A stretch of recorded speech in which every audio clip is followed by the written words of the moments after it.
Klabu ya Dar es Salaam Young Africa imeamua kuitisha kikao cha dharura mara baada ya mwenendo wa timu hiyo kwa sasa inakuwa ni mwenendo wa kusuasua na sana wakiambulia draw tu kila kukicha. Sasa nataka nikufahamishe kupitia ukurasa wao wa mtandao wa kijamii wa Instagram. Yanga wameandika, uongozi wa Young African Sports Club chini ya Rais Engineer Hersi Said muda mchache ujao utakutana na kufanya kikao cha tathmini ya timu yetu kwa mzunguko wa kwanza ligi kuu ya NBC msimu huu. Sasa taarifa hiyo ikaendelea kusema kwamba kikao hiki kinafanyika makao makuu ya Club Jangwani jijini Dar es Salaam. Hii ni taarifa ambayo wao wameiposti kupitia ukurasa wao wa mtandao wa kijamii wa Instagram, wakiwa wameposti ukumbi ambao tayari umeandaliwa, kukiwa kuna viti, kukiwa kuna meza, lakini pia kukiwa kuna maji, na inaonyesha kweli hapa ni katika hizo ofisi ambazo wao wamezitaja. Itakumbukwa hivi karibuni kumekuwa na mvutano mkubwa kati ya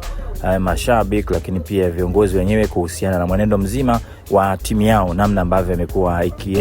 ikiambulia sare kila kukicha, sare zaidi ya 3 sasa mpaka hivi sasa, na sare ya mwisho wamecheza na Mtibwa Sugar, bado mambo yakawa ni yale dakika za mwisho kabisa baada ya goli lao moja kuwa wamelifunga dakika za 20 huko likaja kusawazishwa zikiwa zimesalia dakika 2 tu za mchezo. Sasa nini ambacho kinaenda kufanyika mimi na wewe hatujafahamu, lakini tunaendelea kufuatilia kwa karibu sana na kuja kukujuza hasa kile ambacho kipo.